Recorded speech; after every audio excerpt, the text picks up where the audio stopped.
Finally, I'm free from that burden. Starting today, my parents are moving in with me at my house. When my parents passed away, my husband Scott demolished our family home and stood in front of its site. He blurted out, "Hurry up and bring the inheritance to our place." I stood there in shock and asked, "What are you talking about? Have you lost your mind? At his words, I couldn't help but laugh. I realized what this was all about. "Why are you laughing?" Don't you understand? Scott and my in-laws looked at me, puzzled. That's when I told them the truth. Mein Name ist Amy Jackson. I was born the eldest daughter of ordinary office worker parents.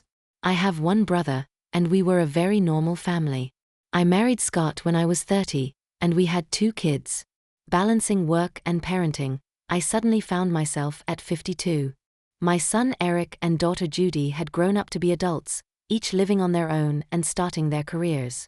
Now was the time to relax with my husband. It was an ordinary life, but I was happy. I thought I would continue to age like this, but my simple life changed one winter day. My father was in a car accident and suddenly passed away. He was only 68 at the time. Our whole family was overwhelmed with grief, especially my mother, who was so depressed she couldn't even eat.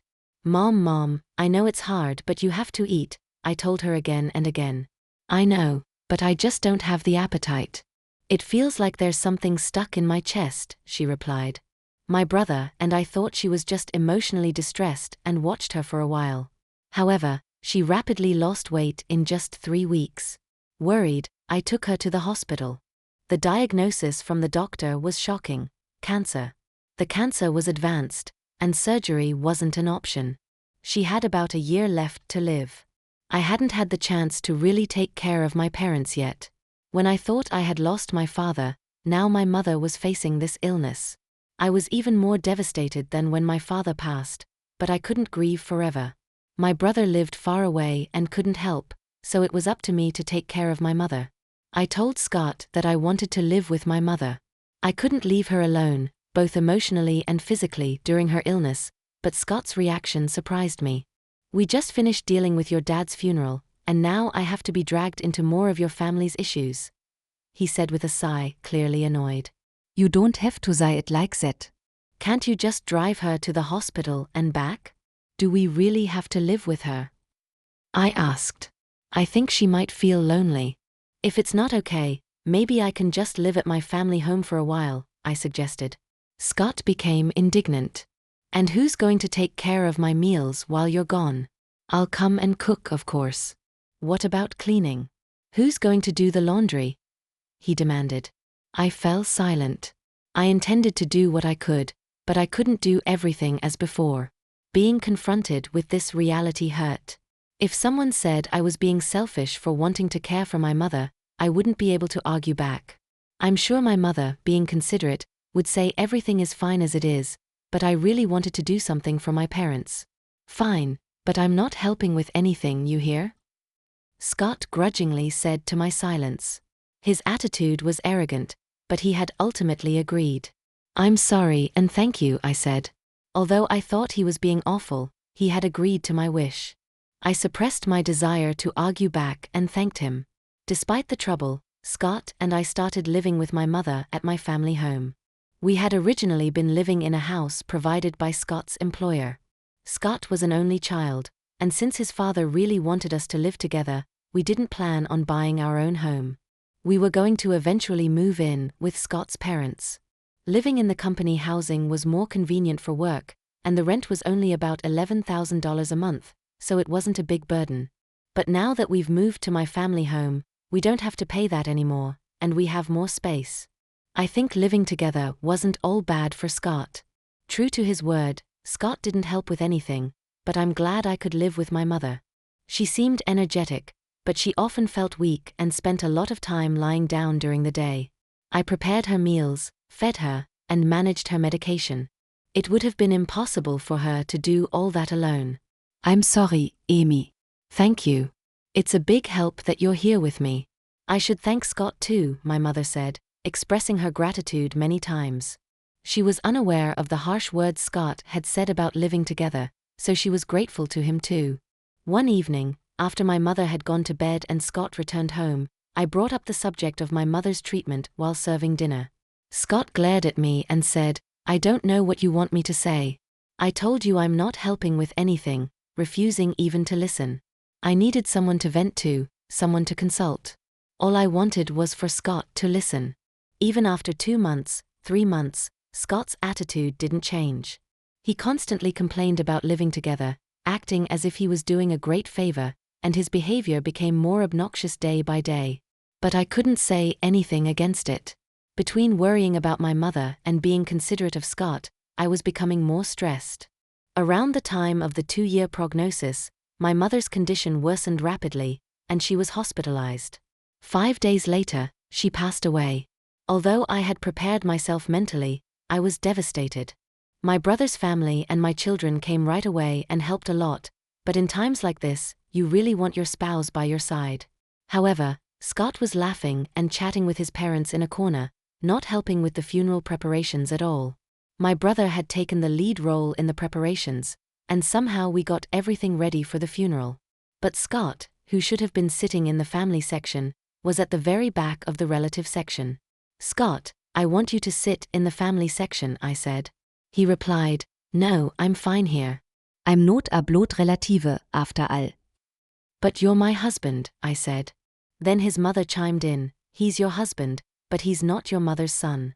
Scott is our son, so he's an outsider, you know. Amy should sit in the family section." Hearing this from my in-laws was painful. I was left speechless. Where I come from, it's common for sons-in-law to sit in the family section at funerals, though this might vary by area. With Scott not in the family section, distant relatives started whispering, wondering if we had divorced. It's one thing for people to gossip, but all this could have been avoided if Scott had just sat there. Feeling a bit upset that Scott wasn't by my side, we still managed to see my mother off peacefully. After the funeral, my brother's family, my children, Scott, and his parents returned to my family home. "Thank you for coming, especially at such a busy time," I said to my in-laws, offering them some tea. They laughed and replied, "Really, it's something. First your Vater, now your Mutter." These funeral expenses are a burden for us too, but at least that's the end of it. I was stunned by their words. What do they mean by that? I couldn't believe they would say such a thing. I forced a smile and excused myself. Then I overheard Scott talking with his parents. "It must have been tough for you, Scott, living with outsiders." "Yeah, dealing with Amy's whims was a pain. A husband shouldn't just follow his wife's demands. If you don't like something, you have every right to refuse," Scott said. I clenched my fists. Their voices, laughing and chatting, were unbearable, but this wasn't new.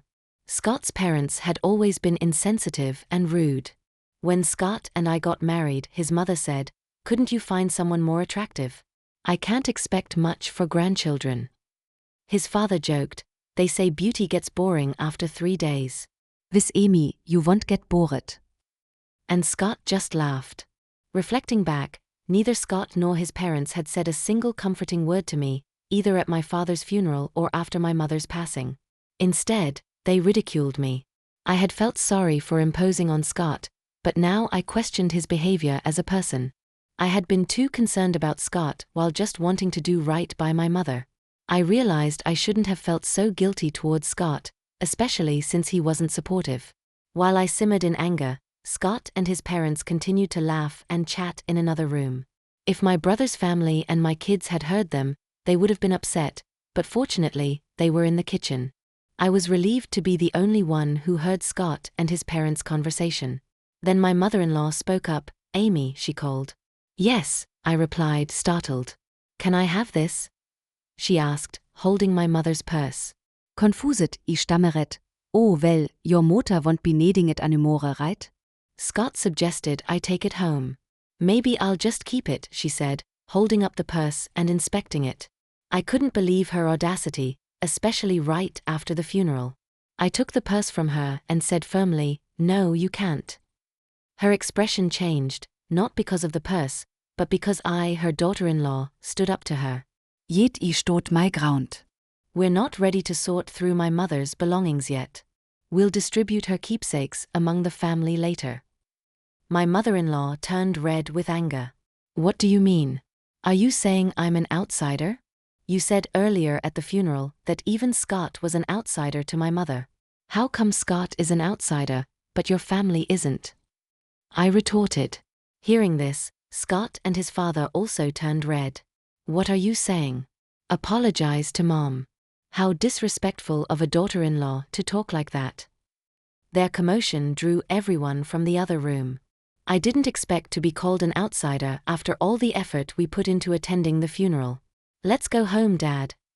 My mother-in-law shouted at me in front of everyone and stormed out of our house. For some reason, even Scott was angry and left with his parents. What happened? Did you really call your mother-in-law an outsider? Everyone asked me. Having heard only her side, taken out of context, it might have seemed like I was the one being harsh. But I explained the situation to everyone, and not a single person blamed me. Grandpa and Grandma should be more considerate of other people's feelings. That's just how Dad, Grandma, and Grandpa have always been, my children sighed with me. But I still couldn't forgive those three. Scott hadn't come home for a while since that day, and I hadn't contacted him either. I didn't think I should be the one to apologize, and I wasn't sure if I could forgive him even if he did. But I knew things couldn't stay this way forever. Ten one day, Scott came back.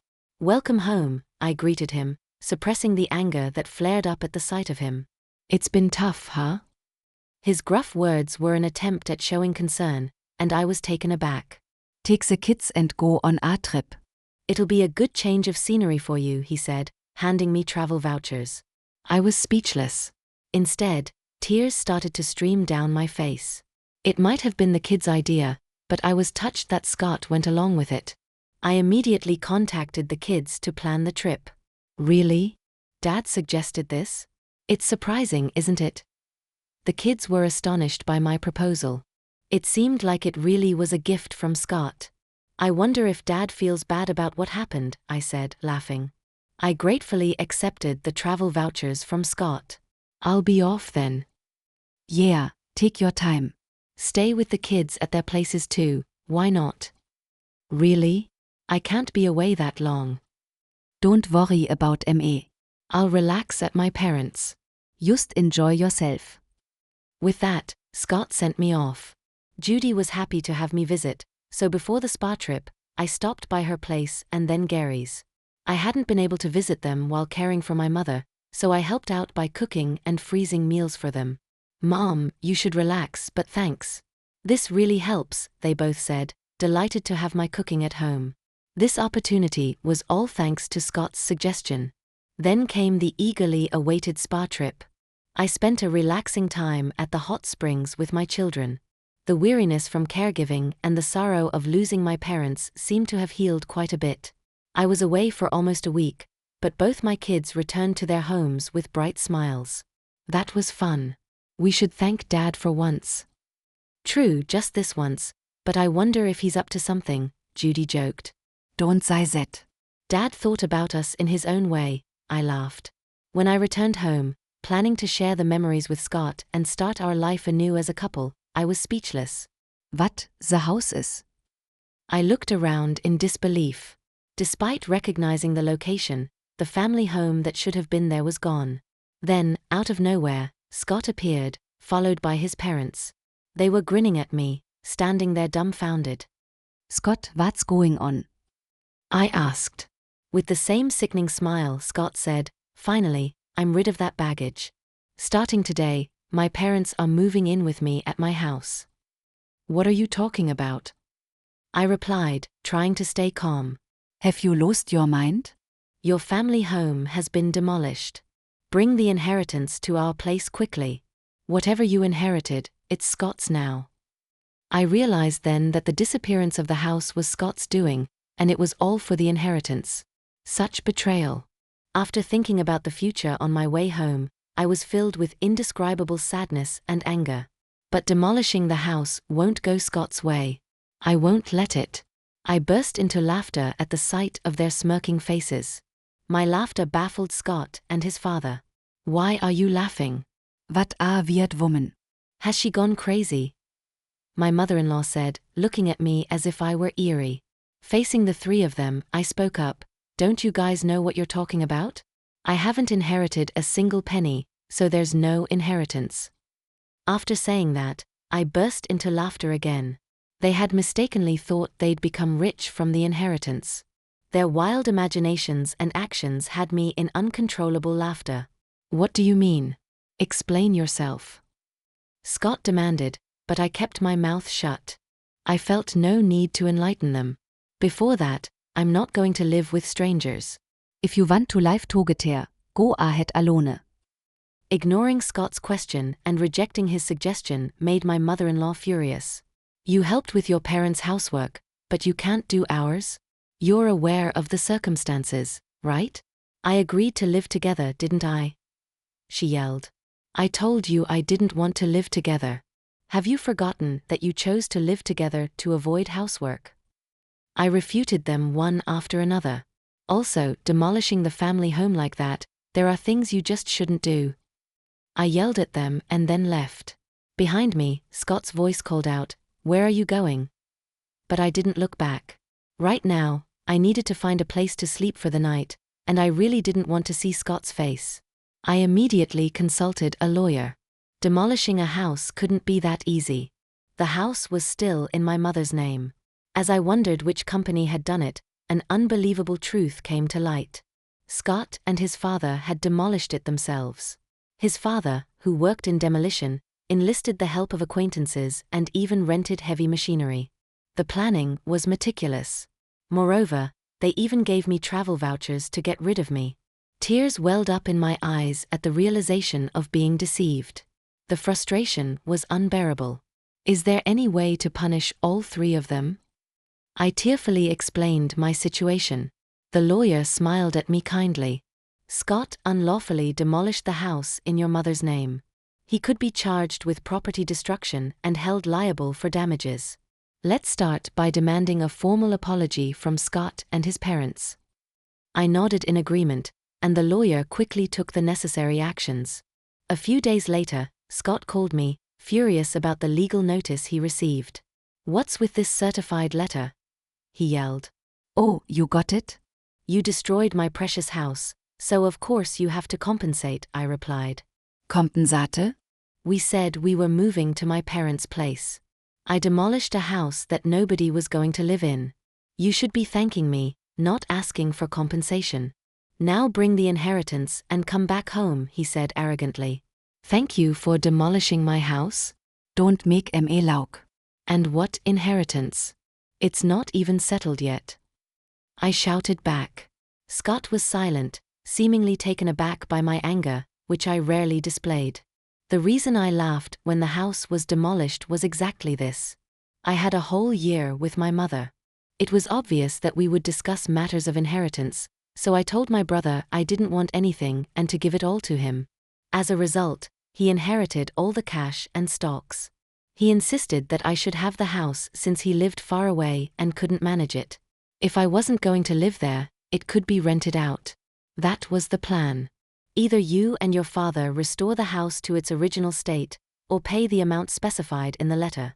I was considering settling this amicably. Well, fine, if you can't pay, I'll file a police report and sue you, I declared. I'm sorry, I didn't think you'd get so angry, Scott said, starting to make excuses. Of course I'm angry. What do you expect? I snapped.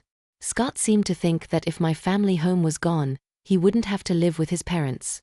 His father had always wanted to live together and had a fondness for Eric. Scott had refused to live together before, citing difficult commutes, but his parents thought I was the one against it. So he convinced them by demolishing my house and making it seem like I'd move in with them with the inheritance. But I couldn't forgive him after hearing such a thing. Please give ML a break. I didn't mean any harm. Dad's sorry too. If he's truly sorry, then agree to the settlement, I said and hung up the phone. Scott kept calling and sending messages, apologizing. If you're sorry, just transfer the money, I pushed him away. I knew my childhood home couldn't be restored, but this was the only way I could deal with my unbearable feelings. I stayed at Judy's place. My brother's family and my children knew about the situation. Although my brother must have been angry about our house being demolished without his consent, he said, "I won't interfere, but I'll help in any way I can. Do what you think is best, Amy." Everyone condemned Scott's actions and supported me.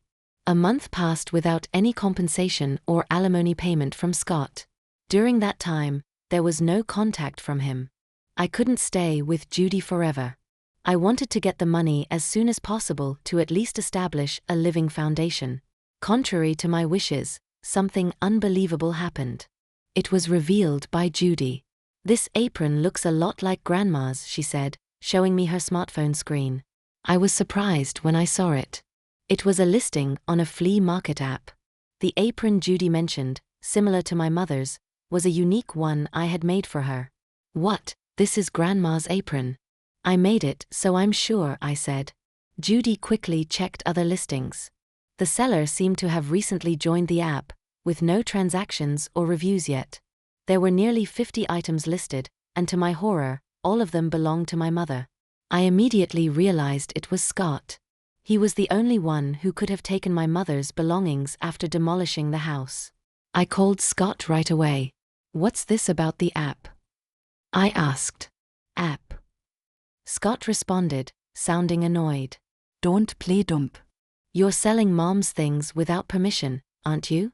Cancel those listings right now," I demanded. Scott, sounding panicked, replied, "What? No, it wasn't me. Who else would do such a thing?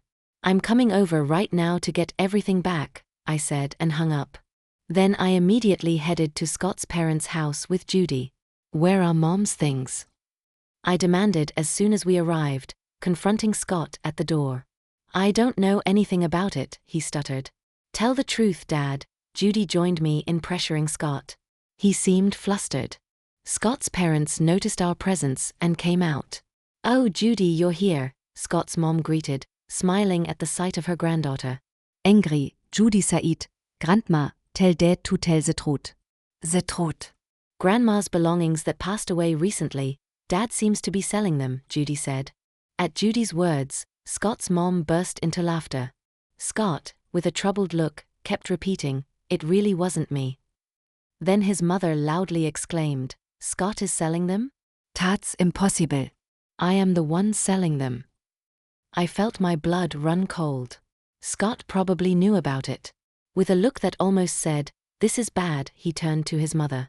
Despite Judy's shock, his mother cheerfully continued. "What? It's a lot of work, you know. I have to pack everything carefully and make sure the photos look good." She seemed oblivious to the fact that she was selling stolen goods, chatting happily about the app. I struggled to restrain myself from lunging at her. "Cancel the listings. Those aren't yours to sell." Judy yelled with anger and tears in her eyes, pleading with her grandmother. However, Scott's mother seemed displeased. "What's the big deal?" "I finally found a hobby I enjoy. I use the things I can and sell the rest for a little pocket money. It's good for preventing dementia. I'm the only grandma left, so Judy wants me to stay healthy and live long, right?" she said nonchalantly. Pleading with her to stop had no effect. There was no sign of remorse. If talking won't help, then action is the only option. "Judy, let's go." "It's okay, let's go," I insisted, pulling Judy out of the house and heading straight to the police station. I wasn't planning to file a report for the demolition of the house, but theft was a different story. When I explained to the police that my mother's belongings were being stolen and sold, they acted immediately. Scott's mother's account on the flea market app was suspended. The items wouldn't be sold anymore. I called Scott on the way back from the station.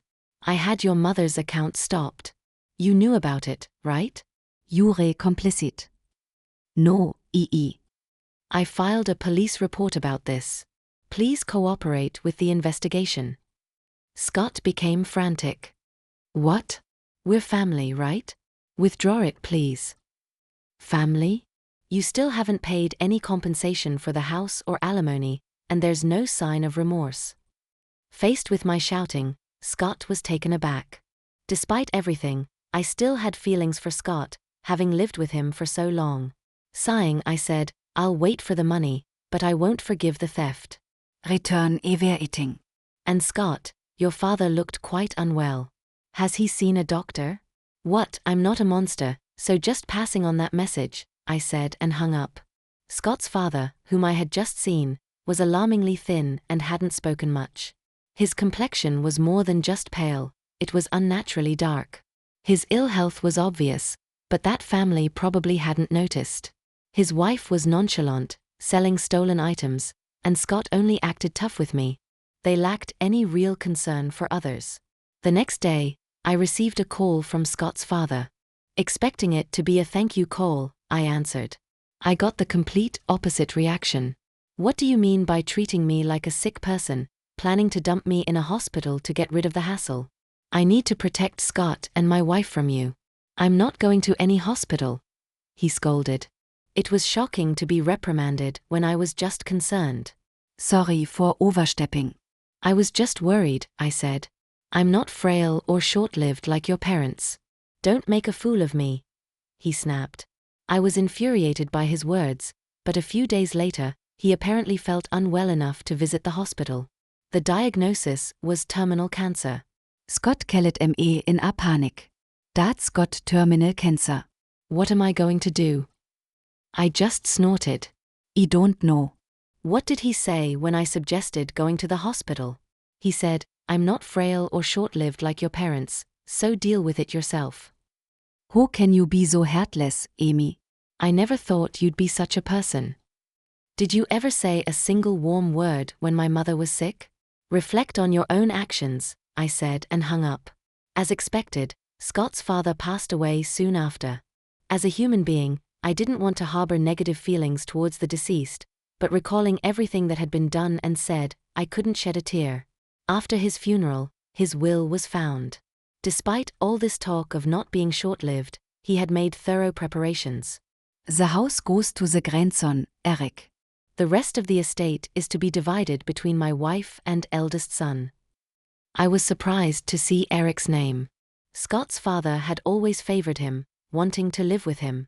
He must have wanted Eric to have the house even after his death. It was a nuisance for Eric. Renounce the inheritance. You don't need that house, do you? I told Eric, but he was happy to receive it. Inheriting the house was more of a burden than a benefit due to inheritance tax, but if he was pleased, I had no right to say anything. Following the will, Eric inherited the house. His grandmother was happy and paid the inheritance tax. He's our successor after all, she said. While that's not wrong, I felt a bit sad, as if Eric had been taken from me. Then something unbelievable happened next.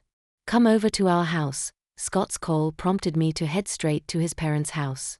When I arrived, I saw Scott's mother and Scott himself standing in front of their house, stunned, just like I once had been. The site was filled with heavy machinery and trucks labeled with demolition company names. Workers were tearing down their house right before our eyes. What's going on? It's my house. I can do what I want with it, Eric said, appearing from somewhere, looking satisfied as he watched the demolition. Eric, what are you doing? Stop this right now. Scott shouted. Stopping it now won't make it livable anyway, Eric replied. What have you done? Scott's mother and Scott were begging Eric, but Eric just laughed. Did you forget what Grandpa and Dad did to Mom? Grandma, you were awful to Mom too, right? Did you apologize? Eric's smile turned into a sharp glare at Scott's mother and Scott. They fell to their knees as the heavy machinery continued to noisily dismantle their house. I finally felt relieved seeing the scene. Later, Scott finally paid the damages and compensation from the inherited assets. The stolen items that Scott's mother took from my mother were retrieved by Eric and safely returned to me. You always have me and Judy, Eric said, and I finally shed tears of relief. Scott's mother and Scott, having lost their house and left with no money, were now living in a company house again. Scott and I had moved out of the company house, but now Scott and his mother had to return, becoming the subject of rumors. I explained the whole truth to Scott's colleague's wife, who we were on good terms with. Scott and his mother will likely have a hard life in the company housing, but it's their own doing. After Scott's retirement, they'll be forced to save up for a new place to live. I sometimes think about asking my friend how Scott and his mother are living now, just to have something to talk about. After that, I continued to stay at Judy's house. Then Eric got engaged to be married. He was planning to build a house. The land of the former family home sold for a decent amount, and I was glad to see that even that house served a purpose. "Mom, come live with us," Eric offered. His fiancée welcomed me warmly. Since I couldn't keep relying on Judy, who lived alone indefinitely, I decided to take Eric up on his offer. I am thinking of living happily with my new family, determined not to become a mother-in-law like my own mother-in-law.